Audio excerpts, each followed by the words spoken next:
No próximo capítulo da novela Três Graças, Arminda atravessa um inferno particular.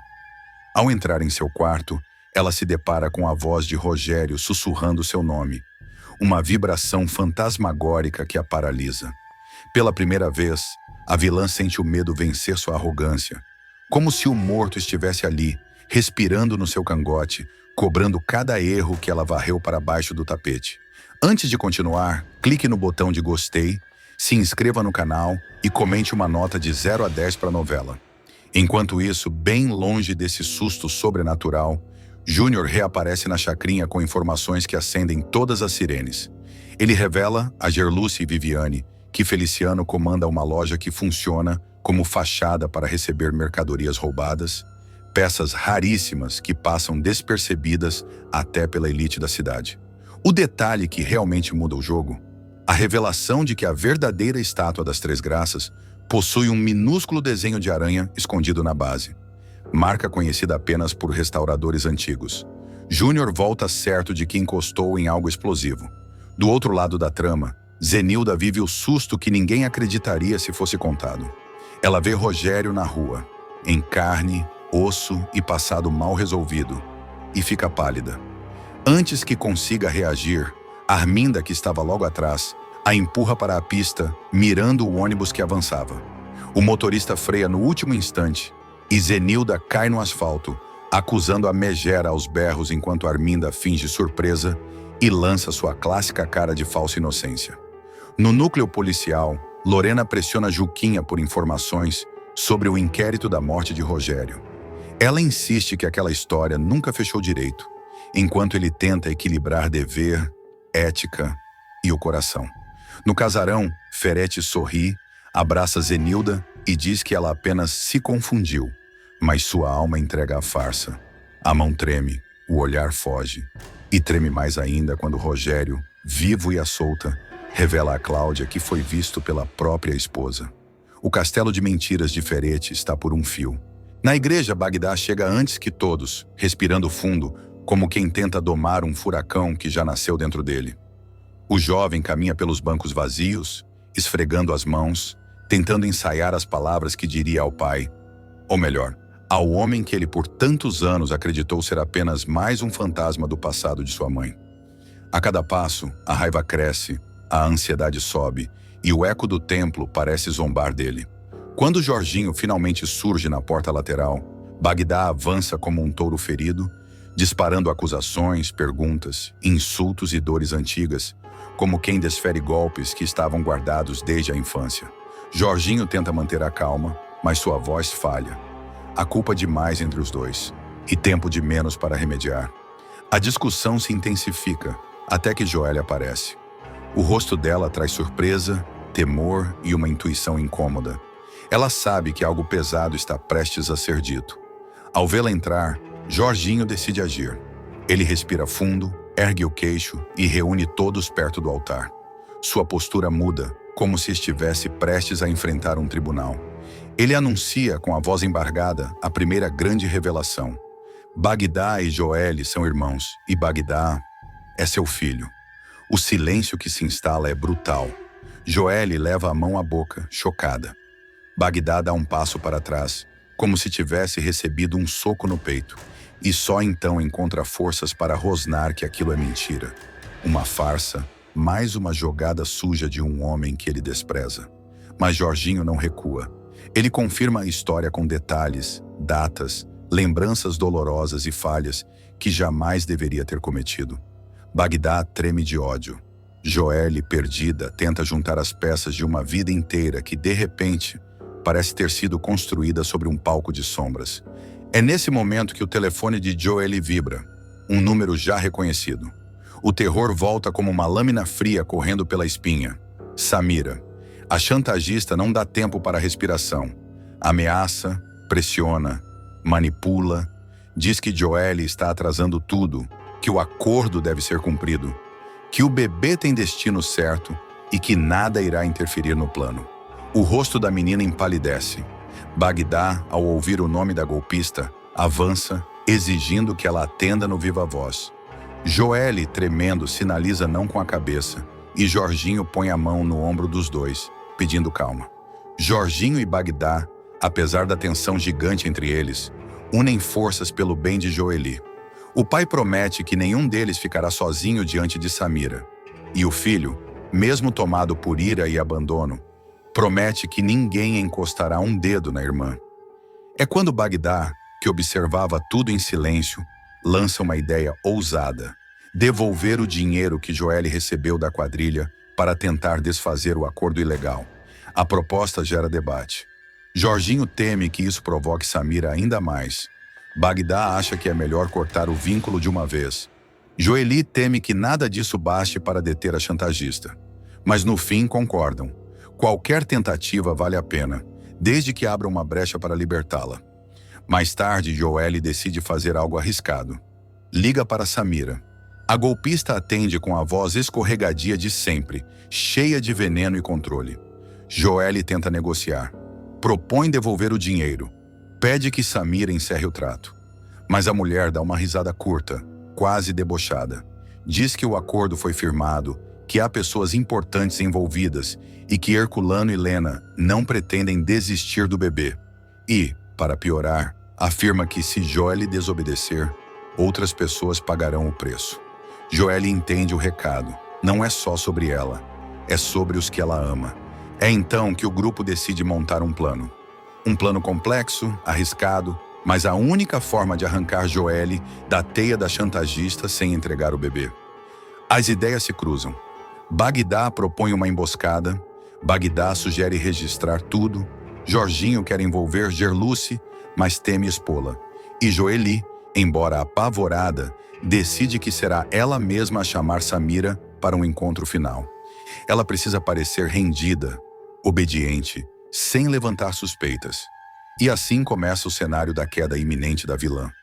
No dia marcado, Joely chega ao local, combinado com o coração descompassado. Um galpão abandonado, escolhido por Samira. Herculano e Lena aparecem pouco depois, com olhares calculados. Eles falam do bebê como se fosse um objeto, como se tivessem direito sobre ele. Joely, apesar do medo, se impõe. Pela primeira vez, sua voz sai firme. O bebê é meu. Herculano sorri, Lena revira os olhos e Samira dá um passo à frente, liberando toda a sua crueldade.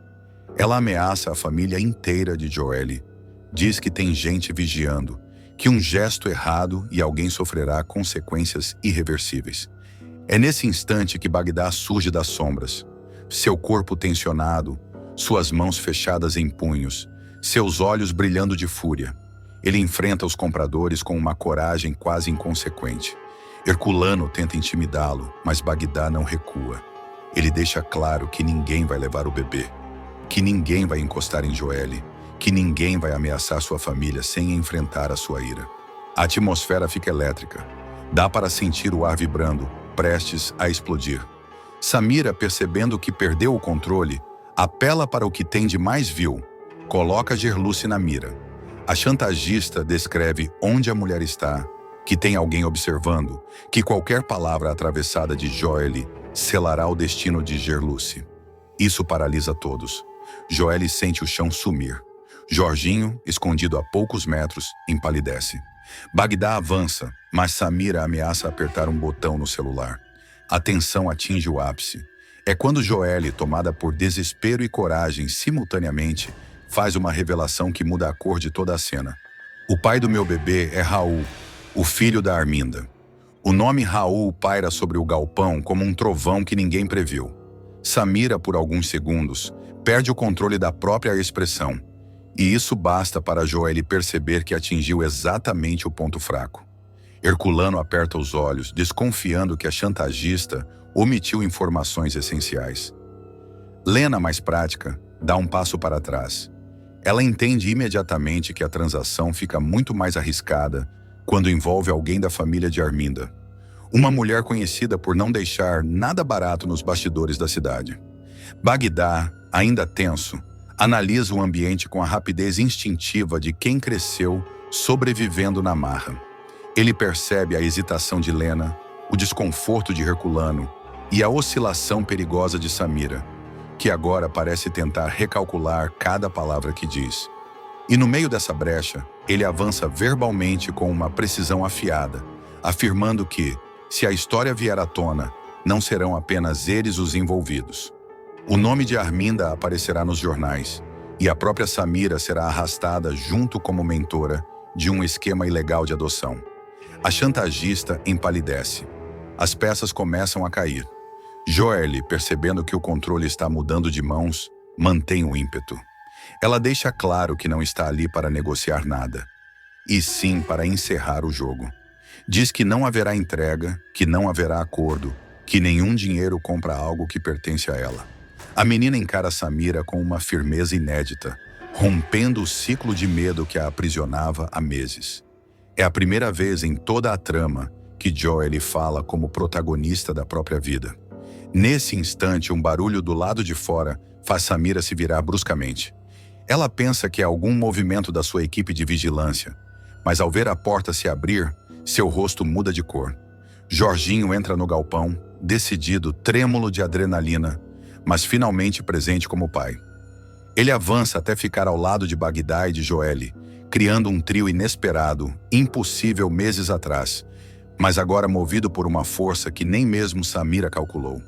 A presença de Jorginho desmonta os compradores. Herculano sente que perdeu qualquer chance de manter a postura de autoridade.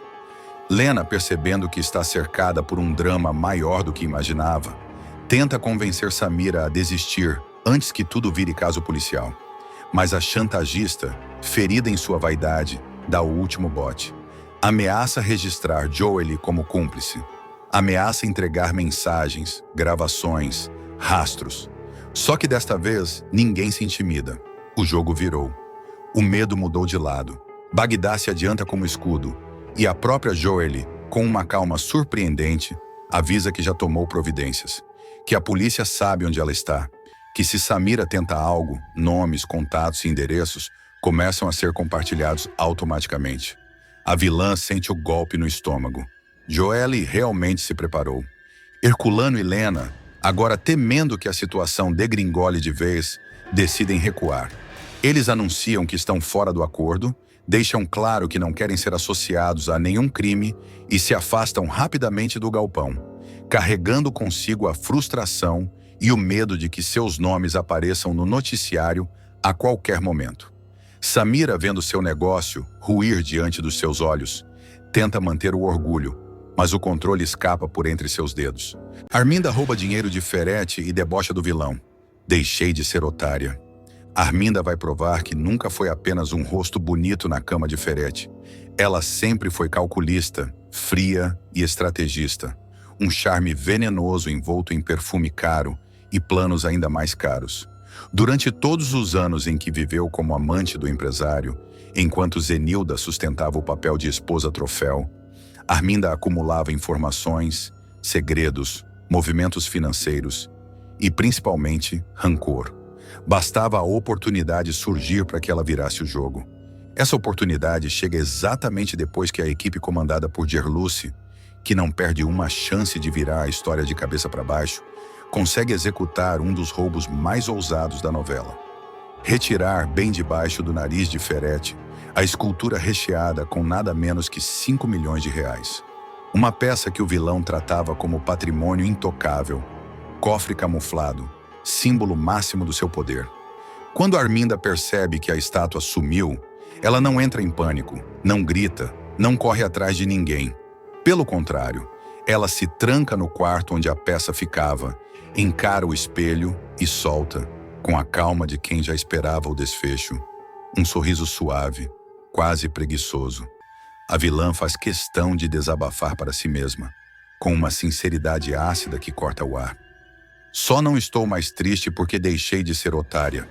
Abri o olho a tempo e guardei minha comissão, meu FGTA, meu fundo de garantia por tempo diamante. Enquanto o público ainda se recupera da frase, a cena mergulha no grotesco charmoso que só Arminda sabe entregar. Ela abre uma gaveta secreta atrás de um falso painel, puxa envelopes estufados, maços amarrados, notas empilhadas com precisão cirúrgica. Dinheiro escondido ali há meses, talvez anos. Dinheiro guardado nota por nota, centavo por centavo, cada valor arrancado do bolso de Ferete sem que ele percebesse. Um verdadeiro porquinho invisível que ela alimentou com paciência. A vilã, então, simplesmente cheira o dinheiro, como quem saboreia um perfume de vitória. Corre as notas pela bochecha, ergue os olhos e ri. Aquele riso debochado, perigoso, repleto de triunfo. A postura é de quem sempre jogou em dois tabuleiros, o de amante obediente e o de oportunista silenciosa. Ou o Ferete pensa que eu fiquei esses anos todos me sujeitando a esse papel de amante e vou sair de mãos abanando? Diz, ajeitando o cabelo enquanto espalha as notas pela cama como quem espalha pétalas. É uma sequência que não apenas expõe a verdadeira Arminda, mas reposiciona completamente a personagem dentro da trama. O público descobre que, enquanto Ferete achava que a dominava, ela o monitorava, o calculava e, no fim das contas, o roubava com uma delicadeza teatral. E não para por aí. Arminda, em sua glória solitária, ainda encontra tempo de mirar o veneno em Zenilda, a esposa que sempre se colocou como a guardiã moral, a senhora correta, a rainha do lar. E a capacha da Zenilda bancando a rainha do lar, que aproveite que seu castelo vai explodir e o pavio já começou a queimar. O tom, puro deboche, puro desprezo, a certeza absoluta de que Zenilda nunca suspeitou de nada e de que, agora, quando tudo vier à tona, será tarde demais para qualquer reação digna.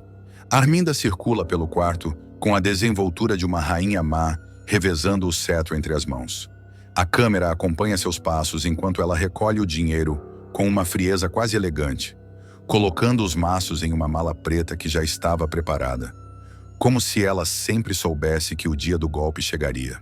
Não há improviso, não há surpresa, há planejamento. Ela se ajoelha, confere as notas com o cuidado de quem revisa joias raras. Puxa um maço, guarda outro no decote, outro na bota, como se estivesse se vestindo de poder. A sensação é clara. Para Arminda, o dinheiro sempre valeu mais do que Ferete. Enquanto isso, a sequência intercala flashes da equipe de Gerluce transportando a escultura roubada. A tensão dos carros circulando pelo bairro.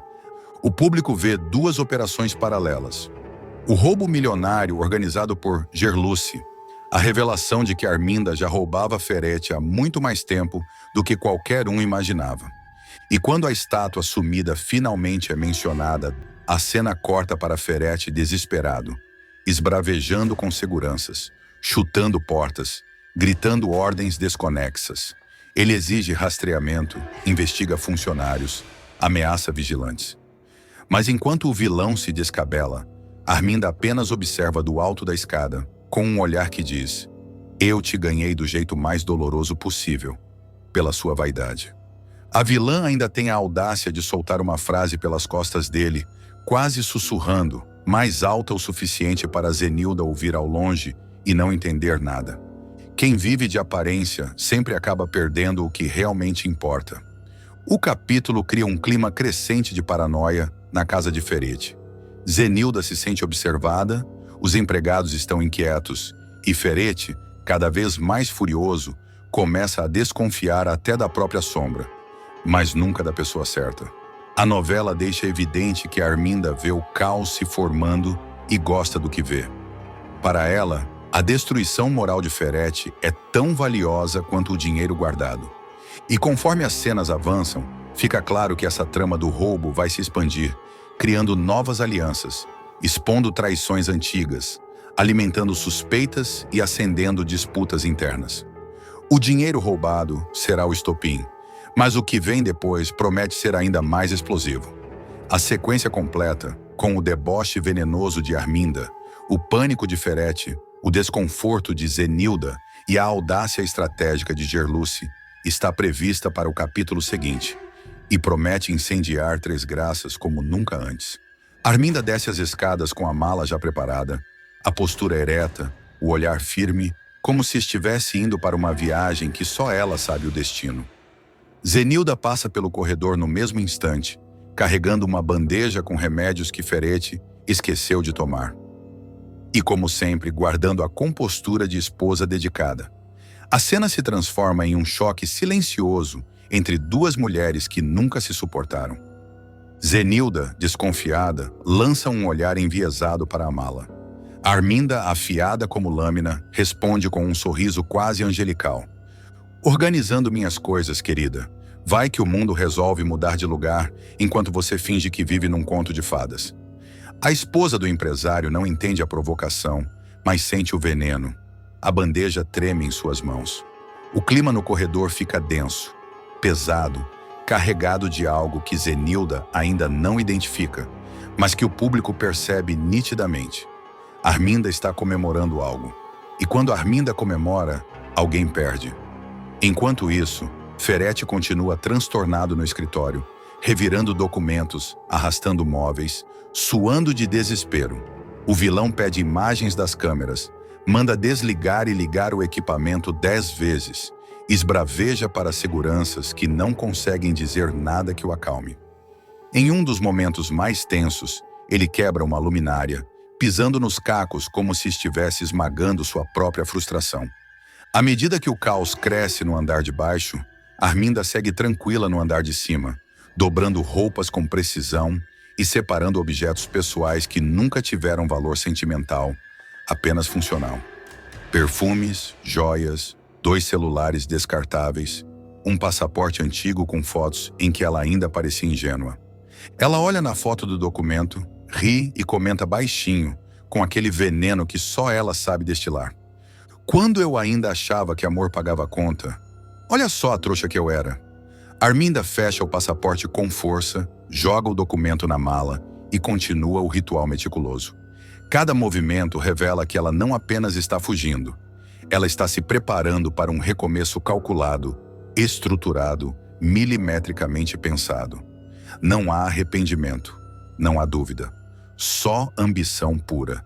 Enquanto isso, no escritório, Ferretti finalmente nota algo estranho nas imagens de segurança.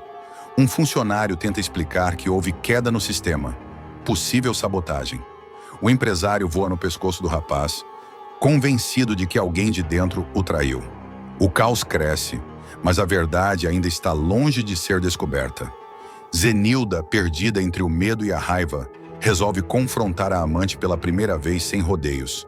Ela surge na porta do quarto de Arminda, encara a mala aberta e, tremendo, dispara. Você sabe de alguma coisa sobre essa estátua, não sabe? Arminda nem se dá ao trabalho de fingir surpresa. Fecha o zíper da mala devagar, se vira com elegância e dá 2 passos à frente, reduzindo a distância entre elas a um suspiro. Eu sei de muita coisa, Zenilda. Só não sei até quando você vai continuar fingindo que controla essa casa. Ferretti flagra beijo de Lorena e Juquinha e fica fora de si. A novela vai incendiar de vez quando Ferretti, acostumado a controlar cada passo da filha, for colocado contra a parede pelo destino. Ele não apenas verá Lorena num momento íntimo, como flagrará um gesto que desmonta todas as expectativas que o vilão alimentava sobre a herdeira. Nada vai prepará-lo para o choque que está prestes a viver. E pior, para as consequências que esse choque desencadeará. A cena começa suave, quase doce demais para a tensão que se aproxima. Lorena e Juquinha, depois de um passeio que só aproximou ainda mais as duas, chegam em frente ao prédio de Ferretti. A viatura policial está estacionada numa posição privilegiada, um ângulo perfeito e fatal. Lá dentro, a conversa é sussurrada, cúmplice, carregada de um carinho leve e inesperado. Juquinha respira fundo, segura a mão de Lorena e murmura com aquele sorriso torto que sempre a entrega. Sou eu, a Eduarda pessoa física em carne e osso. Como você pode ver? Lorena encara a policial de um jeito tímido, mas faminto por algo novo. Antes que consiga formular qualquer resposta, Juquinha se inclina e sela um beijo rápido, porém certeiro na boca dela. É um selinho, mas tem peso de terremoto. É ali que tudo muda. A câmera da novela corta para o interior do carro de Ferretti, que está chegando ao prédio no banco de trás, rabugento como sempre, reclamando da vida, da agenda, da comida fria e do mundo inteiro, sem desconfiar que está prestes a mergulhar num abismo emocional que ele não sabe enfrentar. Ele olha pela janela, meio distraído, até congelar. Primeiro estranha o carro, depois reconhece a cor, em seguida a silhueta. E enfim, a filha. Acho que é a Lorena ali no carro. Ótimo, assim o jantar não atrasa. A frase nasce tranquila, mas morre engasgada. No segundo seguinte, ele vê o beijo. E o vilão estoura. O rosto de Ferretti desaba num misto de ódio, confusão e incredulidade. Ele se joga contra o vidro, como se quisesse atravessar a janela com as mãos. Que droga foi essa? O que é que a minha filha... A fúria deixa a voz embolada. Macedo entra na garagem, tentando seguir seu trabalho como se nada estivesse acontecendo. Mas Ferretti perde completamente o controle. Para o carro! Agora! O motorista hesita. E esse segundo de hesitação é o suficiente para transformar o vilão numa fera prenunciando tempestade. Ferretti abre a porta com brutalidade, quase derrubando o próprio corpo ao pular para fora. Ele corre pela rampa como um animal ferido, arfando, tropeçando, desesperado para alcançar a rua. Mas quando chega lá, nada. A viatura já deu partida. Juquinha e Lorena sumiram no fluxo das luzes. A frustração vira um soco no estômago. Era ela, minha filha, beijando outra mulher. Eu não posso ter me enganado. Era Lorena. A voz sai em desespero bruto, como se a própria realidade tivesse lhe pregado uma peça. O vilão retorna para o prédio cambaleando, sem entender o próprio corpo, suando frio, respirando mal. Macedo observa de longe, com medo, e com aquele olhar de quem já entendeu que aquilo vai virar problema, e dos grandes. Ferretti invade o corredor chamando pela filha, querendo confirmação, exigindo explicações que nem ele sabe formular. Zenilda percebe a agitação e tenta intervir. O que foi agora, homem? Tá branco, tá tremendo. Mas ele não responde. Ele atravessa o corredor e bate na porta do quarto de Lorena, como se estivesse prestes a arrombar. Silêncio. Zenilda se aproxima. Lorena tá trancada desde cedo. Disse que ia estudar. A frase cai como uma bomba. Ferretti abre os olhos, perdido, como se o mundo tivesse girado no sentido errado. Trancada? Mas se ela estava no quarto... Então o que foi que eu vi? Eu tô ficando maluco? O vilão passa a mão na cabeça, respira fundo, mas não encontra equilíbrio. A imagem daquele beijo não sai da mente dele. Quanto mais tenta racionalizar, mais surtado fica. A confusão vira uma paranoia que começa a corroer tudo o que ele achava que sabia sobre Lorena. A novela mergulha fundo na perturbação interna dele. Ferretti começa a duvidar de si mesmo, da própria sanidade, do controle que sempre acreditou ter sobre a filha, do universo inteiro. A partir do dia seguinte ao flagra, o clima se torna ainda mais denso. Ferretti começa a observar Lorena com uma obsessão que ultrapassa qualquer limite aceitável. Ele tenta agir como se nada tivesse acontecido, mas seu corpo denuncia a tormenta. Mãos inquietas, olhares longos demais, perguntas atravessadas e aquele silêncio carregado de raiva que faz o ar da casa pesar. Lorena, por sua vez, estranha o comportamento do pai, mas não imagina que ele viu o beijo. Ainda assim, a jovem mantém distância, tentando lidar com a avalanche de sentimentos que Juquinha despertou. Ela acorda sorrindo, se pega distraída durante o café, fica inquieta ao ouvir a notificação do celular. Zenilda observa tudo com a sabedoria de quem conhece a filha pelo olhar. Você tá diferente, comenta a mãe, carregando um sorriso quase cúmplice. Lorena desvia. Não tô não. Mas Zenilda ri por dentro. Ela sabe identificar felicidade quando vê. Enquanto isso, Juquinha passa o expediente na delegacia com a cabeça em outro lugar. A policial tenta trabalhar, mas toda vez que fecha os olhos, lembra do selinho, do jeito que Lorena puxou o ar, do instante em que tudo pareceu possível. A novela, então, começa a preparar o campo para um choque ainda maior. Ferretti passa a seguir a filha dentro da própria casa com olhos calculistas, medindo cada gesto, cada segundo no celular, cada sorriso bobo. Ele não quer acreditar no que viu, mas não consegue esquecer a cena. O vilão começa a construir teorias, paranoias, justificativas absurdas para si mesmo. Não pode ser. Lorena não faria isso comigo. Não com a história da nossa família. Não com tudo o que planejei para ela. Ferretti passa a vigiar a porta do quarto da filha, cronometrar o horário em que ela sai, observar as roupas que escolhe, prestar atenção ao perfume que usa. Ele está em queda livre. Uma queda silenciosa, perigosa, que ninguém percebe. Ainda. Mas o que realmente faz a tensão explodir é a noite seguinte. Lorena, depois de trocar algumas mensagens com Juquinha, toma coragem e decide sair. Ela inventa que vai estudar na casa de uma colega da faculdade, mas Zenilda percebe algo diferente no tom da filha. "Não volta tarde, ouviu?" diz a mãe, pegando na mão dela de um jeito protetor. Lorena sorri pela primeira vez em semanas. "Prometo." Zenilda não pergunta mais nada. Ela sabe quando não deve estragar a mágica. Mas Ferete, que escuta a conversa escondido no corredor, sente algo ruir por dentro. Ele não fala nada. Apenas observa a filha sair pelo elevador com o coração acelerado. Não de preocupação paternal, mas de impulso controlador. E então vem a virada. Ao descer para a garagem, Lorena encontra Juquinha encostada no carro, sorrindo daquele jeito torto que faz tudo parecer possível. A policial abre a porta para ela e Lorena entra no banco da frente, se sentindo pela primeira vez dona das próprias escolhas. O carro parte, leve, confiante, livre.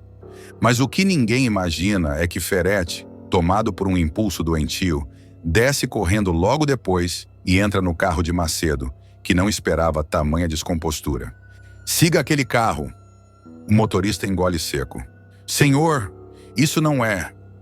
"Faz o que eu tô mandando, Macedo." E aí a novela corta para Juquinha dirigindo pela estrada, completamente alheia ao fato de que Ferete está algumas ruas atrás, escondido entre faróis, guiado pelo ciúme, pelo controle e pela incapacidade de aceitar a verdade. Lorena, no banco da frente, abre um sorriso sincero. "Eu queria te ver de novo." Juquinha fica sem ar. "Eu também." As mãos se encontram no meio do console. O silêncio vira promessa. O carro segue iluminado pela lua. E, ao mesmo tempo, o carro de Ferete avança na escuridão, carregando uma fúria que cresce como tempestade, prestes a estourar. Ele aperta os punhos. Os olhos ardem. A respiração falha, porque agora ele tem certeza absoluta. Lorena está apaixonada. E isso ele não vai aceitar. De jeito nenhum. O público sente a pressão aumentar. O clima fecha. O perigo se aproxima com passos silenciosos. A trajetória de Jorginho Ninja tomará um rumo devastador, daqueles que fazem a comunidade da Chacrinha parar para respirar fundo. O ex-chefão do crime, agora transformado numa figura frágil e marcada pelo tempo, descobrirá que está com um tumor inoperável na cabeça. Um diagnóstico que funciona como uma sentença silenciosa. E, justamente por sentir a morte se aproximando, Jorginho toma a decisão mais difícil de sua vida: encarar seu passado, pedir perdão e tentar reconstruir, mesmo que tarde demais, o vínculo com sua filha, Joelle. Mas nada será simples. Assim que a verdade sobre a paternidade vem à tona, Joelle reage com rejeição absoluta, como uma porta batida na cara sem cerimônia. A jovem, já calejada pela vida, não acredita por um segundo que Jorginho esteja arrependido. Pelo contrário, ela acha que tudo não passa de mais uma tentativa de manipulação e reforça que se Gerluce o expulsou do próprio passado, ela deve ter tido seus motivos. A cena que muda tudo começa ainda na casa simples de Gerluce, quando Joelle pressiona a mãe contra a parede, como quem já sabe a resposta, mas precisa ouvir em voz alta. "Mãe, fala a verdade. Aquele homem, o Jorginho, ele é ou não é meu pai?" Gerluce tenta segurar, tenta encontrar palavras que amenizem o impacto, mas a verdade é um peso que já não cabe dentro dela. Com os olhos marejados e a voz embargada, ela finalmente confirma. "Sim, Joelle, aquele homem é seu pai, e ele voltou para a Chacrinha porque quer te reconhecer, quer fazer as pazes contigo." A revelação cai como uma bomba. Joelle sente o chão abrir sob seus pés. Uma mistura de raiva, abandono e incredulidade explode dentro dela.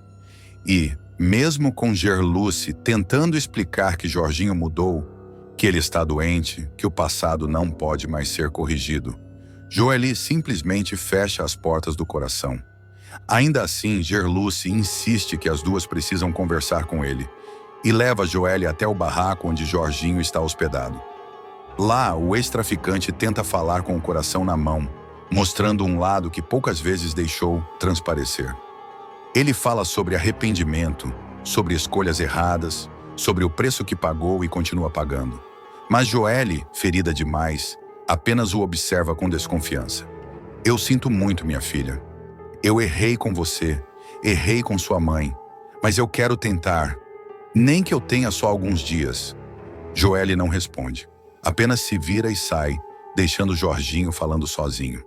A frustração dele é visível, mas o que mais o assusta é perceber que sua visão já não está tão nítida, que sua cabeça dói como se o mundo estivesse se partindo ao meio.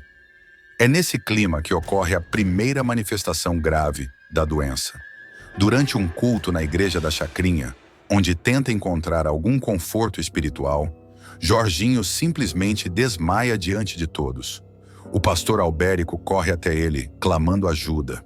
Moradores se apavoram. O ar se enche daquele silêncio pesado, como se todos soubessem que aquilo não era um simples mal-estar. Quando desperta, já no banco da igreja, Jorginho encara o pastor com um olhar assustadoramente lúcido. A minha hora está chegando, pastor.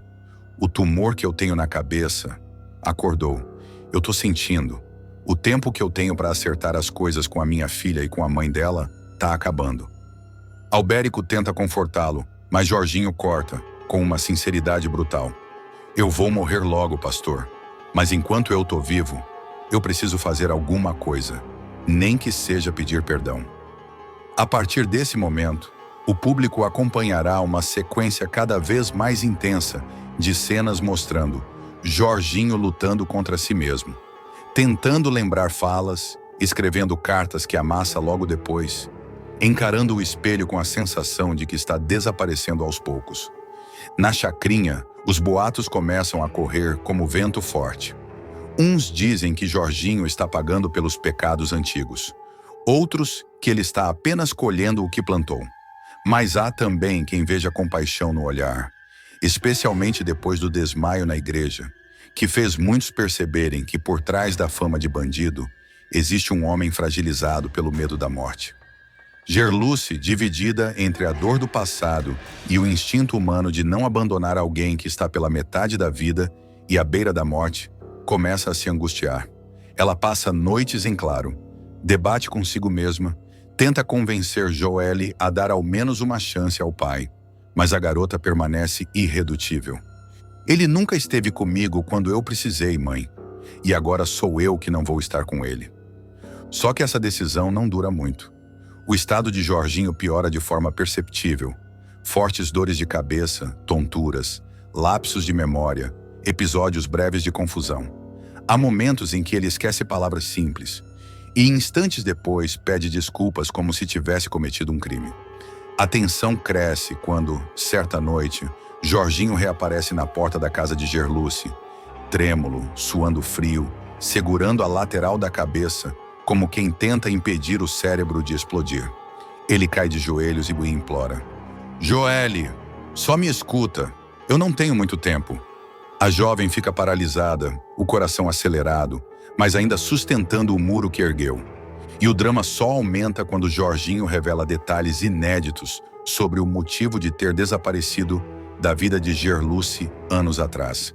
Como ele foi ameaçado por antigos comparsas, como achou que colocar distância era a única forma de protegê-las, como passou anos pensando que teria uma segunda chance, e agora percebe que essa chance já não cabe inteira dentro do tempo que lhe resta. A notícia do segundo desmaio de Jorginho se espalhará pela chacrinha como fogo em palha seca. Em poucos minutos, moradores começam a se aglomerar na porta da igreja, onde ele é amparado por Albérico e 2 fiéis. A cena é forte. Jorginho tenta abrir os olhos, mas as pálpebras pesam como chumbo. Quando finalmente consegue, não reconhece de imediato as pessoas ao redor. É como se estivesse lutando contra a própria mente. Gerluce, desesperada, chega correndo, empurra quem estiver na frente e se ajoelha ao lado dele. Jorginho, olha para mim, Jorginho. Fala alguma coisa. Ele sorri fraco, como quem tenta esconder a dor para não assustá-la. Eu tô aqui, ainda tô aqui. Os moradores assistem em silêncio com a sensação de que estão presenciando algo irreversível. Até os que tinham medo ou desprezo por Jorginho se mostram abalados, porque nada é mais chocante do que ver um homem outrora temido, reduzido a uma sombra frágil, lutando para respirar. Joelle chega logo depois, trazida por curiosidade, raiva, culpa e um punhado de sentimentos que nem ela mesma consegue nomear. Ao ver o pai caído no chão da igreja, os lábios roxos, a respiração falha, algo quebra dentro dela. Algo que ela tentou manter intacto para continuar odiando-o. Mas o ódio, de repente, parece pequeno demais diante de um homem que está claramente morrendo. No entanto, ela não se aproxima. Fica parada na porta, abraçando o próprio corpo, como se estivesse se protegendo de um vento que insiste em empurrá-la para frente. Ele perguntou por você, antes de cair. A frase é dita por Albérico, que se aproxima devagar, escolhendo cuidadosamente as palavras. Sei que você tá com raiva dele, minha filha, mas ele não tem mais tanto tempo. Às vezes a gente precisa ouvir antes de falar. O rosto de Joelle endurece, como se ela recusasse sentir compaixão, mas os olhos brilham. Não é lágrima, é conflito puro, rasgando por dentro. Enquanto isso, Jorginho é levado até a casa de Gerluce, pois ele se recusa a ir para o hospital. Eu não quero morrer enfiado em cama de hospital. Quero ficar perto de vocês. Quero morrer vendo aquilo que eu perdi. A frase deixa Gerluce completamente desarmada. Ela tenta argumentar, tenta convencê-lo a aceitar ao menos um atendimento. Mas Jorginho permanece firme, quase teimoso, como sempre foi, mas agora movido pelo medo e pela urgência. Mais tarde, sozinho com Albérico, Jorginho tem um dos momentos mais emocionantes de sua trajetória. Pastor, eu vivi errado, vivi no pecado, vivi do jeito que dava para sobreviver. Mas eu amei aquela mulher, e eu teria amado a minha filha se tivesse tido coragem. Agora eu só quero que elas me perdoem, nem que seja por um minuto. Albérico segura o ombro dele. O perdão não é uma garantia, meu irmão, mas o arrependimento sincero, esse Deus já colocou no seu coração.